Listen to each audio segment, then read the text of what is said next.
हाय दोस्तों, study with में आपका स्वागत है। आज हम विश्व की ज्वालामुखी और पर्वत श्रृंखला के विषय में बताएंगे। तो आज हम विश्व की चोटियां और ज्वालामुखी के संबंध में क्लास चलाएंगे। ठीक कि विश्व की कौन कौन सी सबसे ऊंची चोटी है, कौन कौन से पर्वत में है। ठीक है, इस संबंध में आज क्लास चलाएंगे। सबसे पहले जो पर्वत श्रृंखला है उसके विषय में नाम है उसके, और ये किस देश में पड़ते हैं वह है।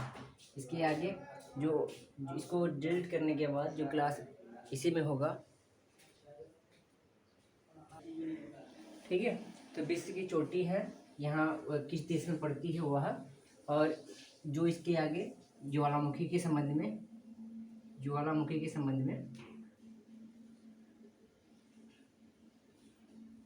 आगे बताएंगे। ठीक, इसी में सबसे पहले माउंट एवरेस्ट किस देश में पड़ता है। क्वेश्चन पूछा था कि माउंट एवरेस्ट की सबसे ऊंची चोटी है K2, जो माउंट एवरेस्ट में नहीं है बल्कि पड़ती है नेपाल और तिब्बत में। माउंट एवरेस्ट, इसको मिटा दीजिए। फिर माउंट एवरेस्ट किस देश में पड़ता है, तो माउंट एवरेस्ट नेपाल व तिब्बत के क्षेत्र में पड़ता है। ठीक, माउंट एवरेस्ट नेपाल और तिब्बत में पड़ता है। और जो अफ्रीका की सबसे ऊंची चोटी है किलिमंजारो, जो दक्षिणी अफ्रीका में पड़ती है। ठीक है, अफ्रीका की सबसे ऊंची चोटी जो है किलिमंजारो, माउंट किलिमंजारो, जो अफ्रीका के दक्षिणी भाग में पड़ती है। अफ्रीका के दक्षिणी भाग में। ठीक, इसे अब ये अफ्रीका हो गया।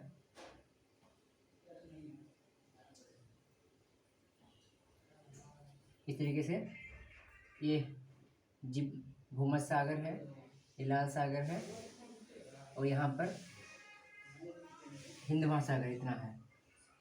तो इसी में इस क्षेत्र में पड़ती है किलिमंजारो चोटी। ठीक है, तो इस क्षेत्र में किलिमंजारो चोटी पड़ती है।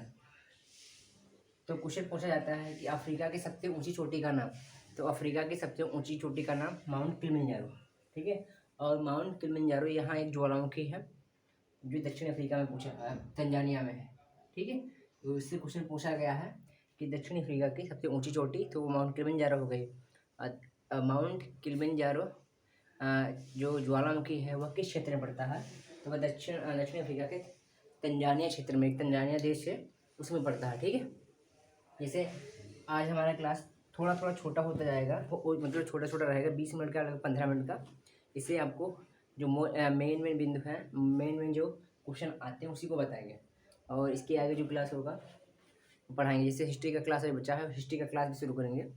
तभी स्टार्ट करते हैं। माउंट एवरेस्ट नेपाल व तिब्बत की चोटी, माउंट एवरेस्ट में नेपाल व तिब्बत में पड़ता है पर्वत, और किलिमंजारो अफ्रीका में। ठीक है, अफ्रीका में एटलस भी है, और ये किलिमंजारो भी है। अब यूरोप की सबसे ऊंची चोटी माउंट एलब्रुस, ये चोटियां हैं वो किस देश में पड़ती हैं, किस क्षेत्र में पड़ती हैं, उसके विषय में बताया है। और पर्वत तो जैसे मान लीजिए अगर उत्तरी अमेरिका का कहेंगे तो रॉकी हो गया, दक्षिण अमेरिका का एंडीज हो गया। तो इनकी चोटियां जो है उत्तरी अमेरिका की माउंट डेनाली, बल्कि माउंट राकी पर्वत श्रृंखला है उसकी चोटी नहीं, बल्कि अलास्का की माउंट डेनाली है। अलास्का में एक चोटी है, अलास्का को 1000 धुआरों की घाटी भी कहा जाता है, उसी में चोटी पड़ती है। लेकिन एल्ब्रुस यूरोप की सबसे ऊंची चोटी है। ठीक है, पर्वत श्रृंखला है। इसके बाद माउंट एकांगुआ कहाँ है, माउंट एकांगुआ दक्षिण अमेरिका की, एंडीज जो पर्वत श्रृंखला है, पर्वत चोटी है दक्षिण अमेरिका में, एंडीज पर्वत चोटी उसी की है, वो पर्वत श्रृंखला है, उसी की एक माउंट एकांगुआ है। तब क्वेश्चन पूछा जाता है कि विश्व की सबसे लंबवत चोटी, सबसे ऊंची, मतलब सबसे इस तरीके से सबसे चोटी है लंबवत रूप से, तो वह दक्षिण अमेरिका में है। ठीक है, तो दक्षिण अमेरिका की सबसे जो दक्षिण अमेरिका की एंडीज पर्वत श्रृंखला है, पर्वत श्रृंखला का मतलब होता है कि छोटे छोटे रूप में एक ही आकार से इस तरीके से पर्वत निर्माण करना। ठीक है, तो उसे एक श्रृंखला का रूप में दे देते हैं, उस श्रृंखला नाम दे देते हैं। ठीक है, जैसे यहाँ पर पर्वत इस तरीके से चलता है, टूट गया यहाँ पे, फिर इसके आगे यहाँ पे टूट गया, फिर इस तरीके से, तो ये सबको पर्वत श्रृंखला के रूप में जाना जाता है। ठीक, तो उसी पर्वत श्रृंखला में दक्षिण अमेरिका की माउंट एकांगुआ है। ठीक है, माउंट एकांगुआ दक्षिण अमेरिका की सबसे ऊंची चोटी है। इसके बाद में माउंट कोएस्को ये ये ऑस्ट्रेलिया में पाई जाती है। जैसे ऑस्ट्रेलिया में सोने की खाने पाई जाती हैं, कुलगाड़ी, और इसके बाद में दक्षिण अमेरिका में ग्रेट बैरियर रीफ प्रवाल भित्ति पाई जाती है, जो दक्षिण पूर्वी एशिया में, दक्षिण पूर्वी ऑस्ट्रेलिया में पाई जाती है। जैसे ऑस्ट्रेलिया का ये भाग हो गया, इस तरीके से। ठीक, इस तरीके से ऑस्ट्रेलिया है। तो ऑस्ट्रेलिया इस भाग में दक्षिणी पूर्वी भाग में इस भाग में पाई जाती है। तो इसे ग्रेट बैरियर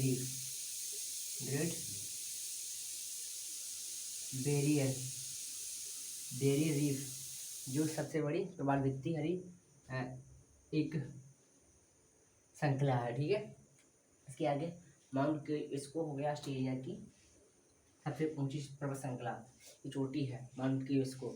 माउंट विंसन है अंटार्कटिका। माउंट विंसन कहाँ है? अंटार्कटिका की सबसे ऊंची चोटी। जैसे और माउंट डेनाली उत्तरी अमेरिका की रॉकी पर्वत श्रृंखला है। रॉकी पर्वत श्रृंखला की चोटी माउंट डेनाली नहीं है, उसमें माउंट मैकिन्ले है। ठीक है, रॉकी पर्वत श्रृंखला उत्तरी अमेरिका में पाई जाती है, बल्कि इसकी माउंट डेनाली चोटी नहीं है, और जो इसकी चोटी माउंट मैकिन्ले है। ठीक, लेकिन माउंट डेनाली है, अलास्का में पड़ती है, तो उत्तरी अमेरिका की सबसे छोटी ऊंची है। ठीक है, तभी इसको उत्तरी अमेरिका नाम दे दिया गया। ठीक, और फिर से एक बार बताएंगे, जैसे माउंट एवरेस्ट नेपाल व तिब्बत की ऊंची चोटी है, और किलिमंजारो अफ्रीका की ऊंची चोटी है। इसके बाद में एल्ब्रुस यूरोप की पर्वत श्रृंखला की सबसे ऊंची चोटी है। माउंट एकांगुआ दक्षिणी अमेरिका की सबसे ऊंची चोटी है, जो एंडीज पर्वत श्रृंखला का भाग है। ठीक है, इसके बाद में माउंट कोएस्को जो पड़ता है ऑस्ट्रेलिया की सबसे ऊंची चोटी, इसको तो बहुत बार पूछा गया है। तो माउंट किलिमंजारो के क्षेत्र में पाई जाती है। तो माउंट किलिमंजारो अफ्रीका के क्षेत्र में पाई, और अफ्रीका के दक्षिणी भाग में पाई जाती है। ठीक, तो माउंट कोएस्को ऑस्ट्रेलिया में पाई जाती है, और माउंट विंसन अंटार्कटिका में, इसको भी याद कर लीजिए। माउंट विंसन किस क्षेत्र में पाई जाती है? तो माउंट विंसन अंटार्कटिका के क्षेत्र में पाई जाती है, और माउंट डेनाली उत्तरी अमेरिका में। ठीक है, अब जैसे रॉकी की सबसे ऊंची चोटी पूछा जाए, तो रॉकी की सबसे चोटी माउंट मैकिन्ले है, लेकिन वह उत्तरी अमेरिका की ऊंची चोटी नहीं है। और उत्तरी अमेरिका की सबसे ऊंची चोटी नहीं है, बल्कि माउंट डेनाली जो अलास्का क्षेत्र में पाई जाती है, पहले रसिया का भाग था, उसी में है। इसके बाद में माउंट एवरेस्ट में पूछा जाता है कि माउंट एवरेस्ट किस क्षेत्र में पाया जाता है? तो माउंट एवरेस्ट नेपाल व तिब्बत में भाग पाया जाता है, जो सबसे ऊंचा है। इसकी ऊंचाई है लगभग 8,848 क्या है, ओके 8,850। दो ही सही है, जो भी ऑप्शन में हो तो वो सही रहेगा। ठीक, दो चोटियाँ हैं। इसके आगे किलिमंजारो अफ्रीका की सबसे ऊंची चोटी है, दक्षिण अफ्रीका के दक्षिणी भाग में। जैसे अफ्रीका है, उसका उत्तरी भाग भी होगा, पूर्वी भाग भी होगा, दक्षिणी भाग भी होगा, पश्चिमी भाग होगा। उसी तरीके से अफ्रीका के दक्षिणी भाग की सबसे ऊंची चोटी है किलिमंजारो, पूरे अफ्रीका की हो। एल्ब्रुस उत्तरी अमेरिका के एल्ब्रुस सबसे चोटी ऊंची है। ठीक है, माउंट एकांगुआ दक्षिणी अमेरिका की एंडीज पर्वत श्रृंखला की सबसे ऊंची चोटी है माउंट एकांगुआ। और माउंट कोएस्को जो ऑस्ट्रेलिया की सबसे ऊंची चोटी है माउंट कोएस्को। और माउंट विंसन अंटार्कटिका की सबसे ऊंची चोटी है माउंट विंसन। माउंट डेनाली उत्तरी अमेरिका के अलास्का क्षेत्र में पाई जाती है, वो माउंट विंसन सबसे ऊंची चोटी। इसके आगे फिर ज्वालामुखी बताएंगे कि ज्वालामुखी। ठीक, अब पहले अपने भारत जो नेपाल और भारत तिब्बत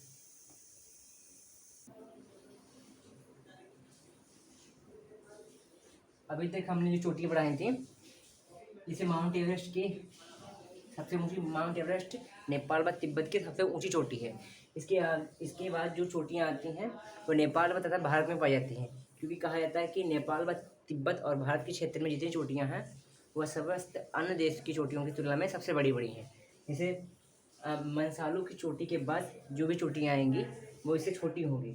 तो सबसे 2 4 6 2 8 लगभग 8 या 7 चोटियाँ हैं जो नेपाल और भारत तिब्बत के क्षेत्र में पाई जाती हैं। वह विश्व की चोटियों की जितनी भी चोटियाँ हैं उनसे सबसे ऊंची ऊंची हैं। ठीक, जैसे माउंट एवरेस्ट तो बता चुके 8,850, इसको तो बता चुके 8,850 है। इसको यहाँ बढ़ा के लिख देंगे। जैसे धौलागिरी हो गया, धौलागिरी है, मनसालू। ठीक, इन चोटियों के बाद जो भी विश्व की चोटियाँ हैं जैसे राकी की हो गई एंड माउंट एवरेस्ट, राकी की हो गई, जैसे माउंट एवरेस्ट की 8,848, ये 8,850, 8,850। ठीक, इतनी लंबाई है। और K2 की 8,611। ठीक, सबसे ऊंची माउंट एवरेस्ट, इसके बाद में 8,611 कंचनजंगा वो K2 की। और इसके बाद में कंचनजंगा जो सिक्किम के क्षेत्र में पाई जाती है, इसको लिख दें सिक्किम में। इसकी लंबाई है 8,586, या कहेंगे 8,500 लगभग 86-87 पाई जाती है, लेकिन इसकी लंबाई इतनी है 8,586। ठीक, जैसे माउंट एवरेस्ट नेपाल और तिब्बत की सबसे ऊंची चोटी हो गई, जो बल्कि विश्व की सबसे ऊंची चोटी है। इसके बाद में K2 क्वेश्चन पूछा जाता है कि भारत की सबसे ऊंची चोटी का नाम, तो वहाँ पर K2 जैसे एक ट्रांस हिमालय और फिर बृहद हिमालय और लघु हिमालय और शिवालिक हिमालय। भारत को अगर प्रादेशिक रूप से देखा जाए तो 4 भागों में बांटा गया है, एक पर्वतीय, एक मैदानी, एक प्रायद्वीपीय और एक मरुस्थलीय क्षेत्र में। ठीक है, जैसे पर्वत में देखा जाए, पर्वत के रूप में तो ट्रांस हिमालय और सबसे बाहरी हिमालय है, और बृहद हिमालय सबसे बड़ा हिमालय है, और औसत एवरेज इसकी ऊंचाई देखा जाए तो लगभग 6100 है। ठीक है, ये क्वेश्चन पूछा जाता है कि एवरेज सबसे ऊंचा हिमालय कौन सा है, तो बृहद हिमालय सबसे ऊंचा है। और सबसे इसी में चोटी पाई जाती है, जैसे ट्रांस हिमालय में काराकोरम, लद्दाख, जास्कर और पीर पंजाल। तो पीर पंजाल के विषय में है कि पीर पंजाल चोटी ट्रांस हिमालय में पाई जाती है, लेकिन कुछ किताबों में ये विद्वानों ने माना है कि जो पीर पंजाल चोटी है वो ट्रांस हिमालय की चोटी नहीं है। तो इसके संबंध में हम नहीं पढ़ेंगे, लेकिन जो है काराकोरम, लद्दाख और जास्कर, और इसी में एक है कैलाश पर्वत श्रृंखला, कैलाश, जहाँ से मानसरोवर यात्रा वगैरह होती है। ठीक है, भगवान शिव का यहाँ पर तीर्थ स्थल है। तो काराकोरम, लद्दाख, जास्कर, और काराकोरम में ही, जैसे इसको मिटाते हैं, काराकोरम में ही K1, K2, K3, K4 इस तरीके से चोटियों के नाम दिए गए हैं। ठीक है, तो उसमें हमारी चोटी है K2, जो पाई जाती है पाक क्षेत्र में, मतलब पीओके में पाई जाती है। लेकिन तब भी हम हमारा हिस्सा भी है, तो K2 को हम भारत में मानते हैं। अगर इस तरीके से पूछा जाए कि भारत की सबसे ऊंची चोटी का नाम, तो वहाँ पर K2 होगा। ठीक, अगर भारत में स्थित कौन सी चोटी है जो सबसे ऊंची है, अगर इस तरीके से पूछा जाए तो कंचनजंगा, जो 8,611 कंचनजंगा है, ये वाला भारत में 8,611 ये चोटी है जो भारत में स्थित सबसे ऊंची चोटी है। ठीक है, इसके आगे तो ये K2 हो गया। इसके आगे ये वाली, ये तो हो गया पीओके में, पाक अधिकृत कश्मीर में। ठीक है, तो लेकिन इसको विवाद है पीओके वाला, तब हम नहीं कहेंगे। लेकिन हाँ, अगर भारत में सबसे ऊंची चोटी पूछा जाए, भारत में सबसे ऊंची चोटी कौन सी है, तो K2। और भारत में स्थित कंचनजंगा 8,586। ठीक है, मतलब 8.5 किलोमीटर की सबसे ऊंची चोटी है, जो K2 सिक्किम में पाई जाती है। इसके आगे लोहसो सबसे 516, 8,516, मतलब कंचनजंगा के बाद लोहसो है, जो भारत मतलब विश्व की सबसे ऊंची चोटी इस तरीके बताया जाता है। पहला 1, फिर 2, फिर 3, फिर 4। ठीक है, सबसे पहले माउंट हो गया एवरेस्ट, फिर K2 हो गया, फिर कंचनजंगा हो गया, फिर ल्होत्सो हो गया, 4 हो गई जो विश्व की सबसे ऊंची पर्वत श्रृंखलाएं हैं, चोटी है, सॉरी चोटी। इसके बाद मंकालू, ये सब किसी चोटी, ये सब बृहद हिमालय की, जैसे ट्रांस हिमालय बता दिए थे, इसके बाद बृहद हिमालय में इसमें पाया जाता है नंगा पर्वत, नामचा गरबा और कंचनजंगा, मकालू, मंसालू, माउंट एवरेस्ट, धौलागिरी, अन्नपूर्णा और कामेत, बंदरपुछ, ये समस्त चोटियाँ हैं वो बृहद हिमालय में पाई जाती हैं। ये इसी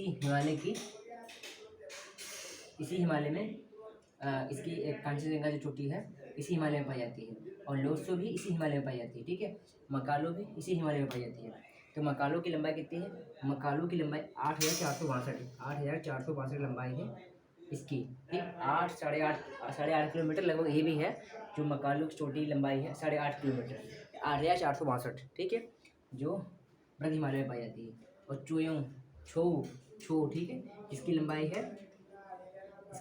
8,201। इस क्वेश्चन नहीं पूछा जाता है, लेकिन हाँ यहाँ तक याद कर लीजिए ल्होत्सो। और छो की लंबाई है 8,211।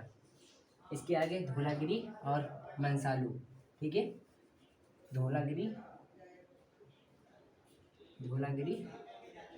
और मंसालू। धौलागिरी की लंबाई कितनी है? धौलागिरी की लंबाई 8,167, 8167 किलोमीटर, मतलब कि 82 मान लीजिए, 8,200 लगभग उसी हिसाब से है। और मंसालू की 8,156, कुछ ही छोटी, 8,156, लगभग 11 मीटर ही सबसे ऊंची चोटी इससे, धौलागिरी से ये 11 मीटर छोटी है। इसे 8,167 किलोमीटर इसकी है, मतलब 8.5 किलोमीटर और 167 मीटर। इसके आगे 8 किलोमीटर 156 मीटर, ठीक है। इसके आगे जो चोटियाँ आएंगी विश्व की, इन चोटियों से, जो विश्व की चोटियाँ इसके आगे जो भी होंगे वो इन चोटियों से नीची होंगी, ठीक। तभी कहा जाता है कि भारत तथा नेपाल में समस्त विश्व की चोटियाँ ऊंची पाई जाती हैं। इसमें 8 दी गई हैं, बल्कि हम 7 ही चोटी मानते हैं, ठीक। अब इस तरीके से हमने चोटियों को बता दिया कितनी लंबाई। सिक्किम में कंचनजंगा पाई जाती है 8,586 मतलब 87, और केटू 8,611, माउंट एवरेस्ट 8,850, और इसके बाद मंसालू की 8,156, और धौलागिरी 8,167 167 मीटर। इस तरीके से अब हम ज्वालामुखी पढ़ेंगे। जो चोटियाँ बताए हैं सिर्फ माउंट एवरेस्ट, केटू और माउंट मैकिनले उत्तरी अमेरिका की, और माउंट एकांगुआ दक्षिण अमेरिका की, एल्ब्रुस यूरोप की, और किलिमंजारो दक्षिण अफ्रीका की, और माउंट विंसन अंटार्कटिका की, और क्यूस्को जो ऑस्ट्रेलिया की है, ठीक है। इसको याद कर लीजिए। अब ज्वालामुखी,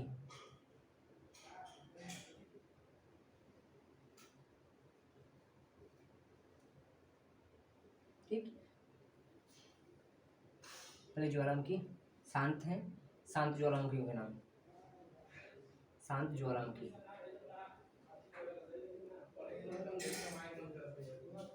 और देश में पाई जाती है, ठीक है।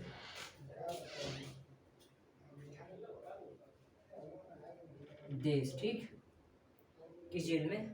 देश में शांत ज्वालामुखी पाई जाती है। कौन कौन सी ज्वाला किस देश में पाई जाती है, ठीक। जैसे पहले है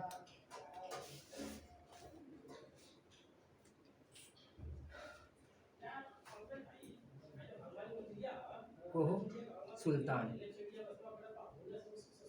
ठीक, जो और को सुल्तान,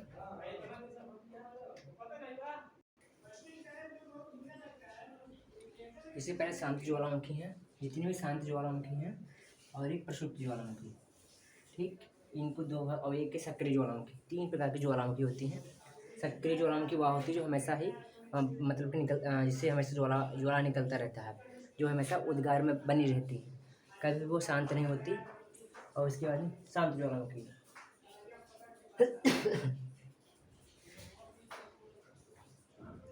ऐसी ज्वालामुखी होती हैं जिनमें कभी इतिहास में इनमें कभी उद्गार हुआ हो, इनसे लावा निकला हो, अब वह शांत हो गई। ये कभी अब ज्वालामुखी दोबारा से नहीं उद्गार करेंगी। मतलब ऐसी ज्वालामुखी हैं जो कभी भविष्य में या भूतकाल में कभी जो जिससे लावा निकला हो, लेकिन अब वह समाप्त हो चुकी हैं।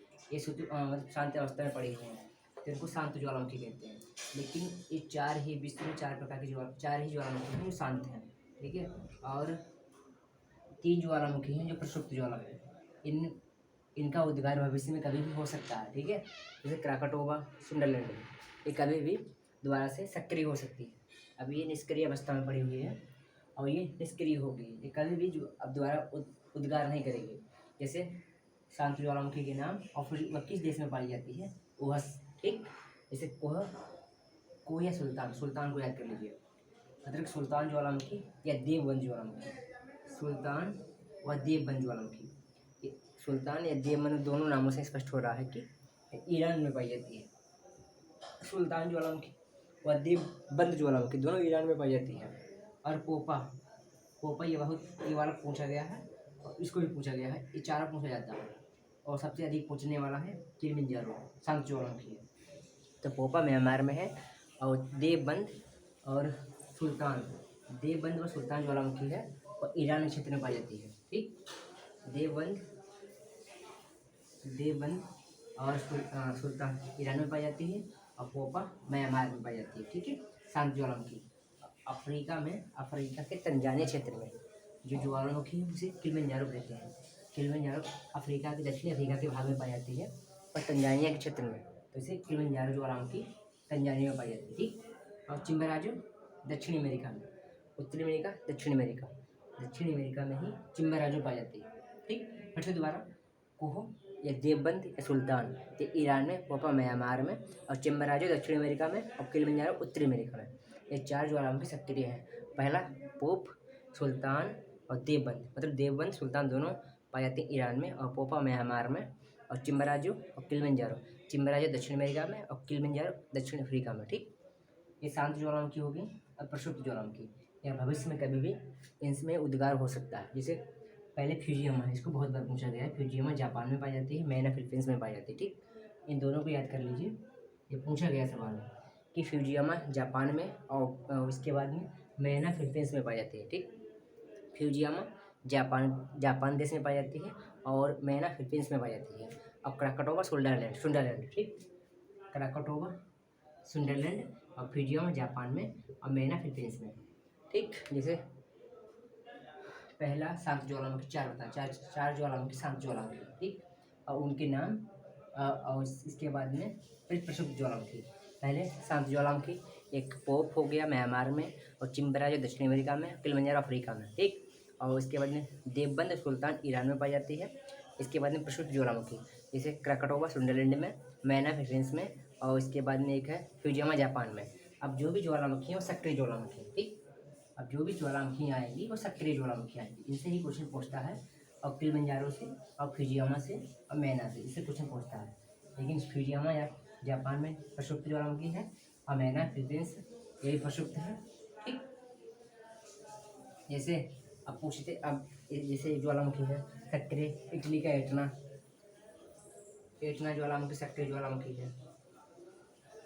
और इटली का एटना हो गया, ये सक्रिय है, ये शांत नहीं है, सक्रिय ज्वालामुखी, ठीक। एक्टिव ज्वालामुखी मान लीजिए बाल्केनो, ये हमेशा सक्रिय रहती है, इनसे ये कभी शांत नहीं होती। और जो बता चुके प्रसुप्त, जैसे फिलीपींस में मैना और फ्यूजिया जापान में क्राकटोवा सुंडरलैंड, इस प्रसुप्त है, कभी भी सक्रिय हो सकती है। और जैसे चिम्बराजो, किलिमंजारो और पोपा और देवबंद सुल्तान, ये सब शांत ज्वालामुखी, ये कभी भी उद्गार नहीं करेंगे। एटना इटली में होगी, ठीक। इसके बाद दूसरी है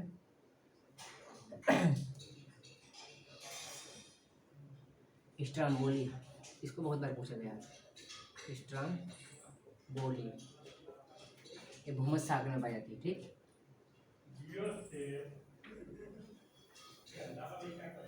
भूमध्य सागर में सक्रिय ज्वालामुखी स्ट्राम्बोली, इसको बहुत बार पूछा गया है, ठीक। क्वेश्चन पूछता है कि भूमध्य सागर का प्रकाश स्तंभ किसे कहा जाता है, तो भूमध्य सागर का प्रकाश स्तंभ स्ट्राम्बोली ज्वालामुखी कहा जाता है, ठीक है। इटली का एटना इटली का, स्ट्राम्बोली भूमध्य सागर का और मेक्सिको, इसके बाद में एक ज्वालामुखी पाया जाता है कोलिमा। कोलिमा ये मेक्सिको में पाया जाता है। तीसरा, जैसे उत्तरी अमेरिका में कनाडा हो गया, अमेरिका हो गया, मेक्सिको होएगा और क्यूबा, ये समस्त कंट्री हैं तो उत्तरी अमेरिका में पाए जाते हैं। जैसे कोलिमा मेक्सिको में पाया जाता है।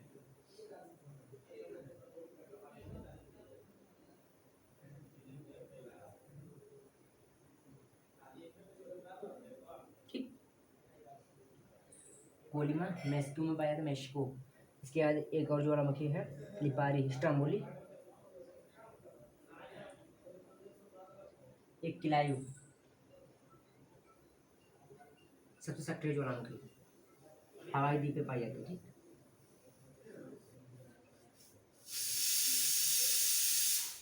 अब विश्व का सबसे ऊंचा ज्वालामुखी है कोटोपैक्सी में, इसको याद कर लीजिए। जैसे सक्रिय ज्वालामुखी एटना हो गया इटली में, स्ट्राम्बोली भूमध्य सागर में, इसको प्रकाश स्तंभ भी कहा जाता है भूमध्य सागर का, और कोलिमा मेक्सिको में है, और क्लाइव हवाई द्वीप पर है। ठीक है, इस 4 ज्वालामुखी सक्रिय ज्वालामुखी। और पूछता है कि विश्व का सबसे ऊंचा ज्वालामुखी पर्वत कौन सा है? तो विश्व का सबसे ऊंचा ज्वालामुखी पर्वत, जैसे ज्वालामुखी है, पर्वत है, उसमें सबसे ऊंची ज्वालामुखी पाए जाते हैं। तो विश्व का सबसे ऊंचा ज्वालामुखी पर्वत होता है क्राकाटोवा, सॉरी कोटोपैक्सी इक्वाडोर में है। जैसे विश्व का सबसे ऊंचा ज्वालामुखी पर्वत, विश्व का सबसे ऊंचा ज्वालामुखी पर्वत, ठीक, तो है कोटोपैक्सी। ये इक्वाडोर में है। ठीक है, इक्वाडोर दक्षिणी अमेरिका में पाई जाती है। ठीक, कोटोपैक्सी इक्वाडोर में है। इक्वाडोर, चिली और इक्वाडोर दो दक्षिण अमेरिका के ऐसे देश हैं तो सीमा नहीं लगती ब्राजील से। ठीक, इसके आगे पूछता है विश्व का सबसे ऊंचाई पर स्थित सक्रिय ज्वालामुखी, ये हो गया सबसे ऊंचा, लेकिन सबसे ऊंचाई पर स्थित सक्रिय ज्वालामुखी, विश्व का सबसे ऊंचाई पर स्थित सक्रिय ज्वालामुखी, विश्व का सबसे ऊंचाई पर स्थित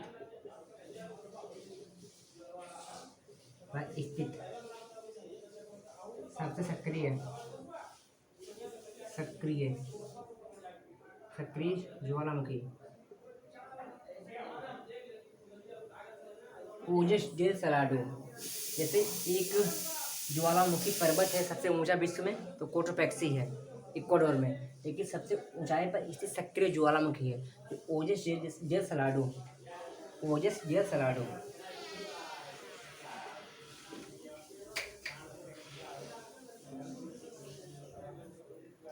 ठीक, आज हमारा क्लास बस यहीं पर होगा। इसके आगे जो नेक्स्ट क्लास होगा हो सकता है हिस्ट्री का हो। ठीक है, हिस्ट्री भी आप सबको सब्सक्राइब कीजिए, लाइक कीजिए, शेयर कीजिए। धन्यवाद।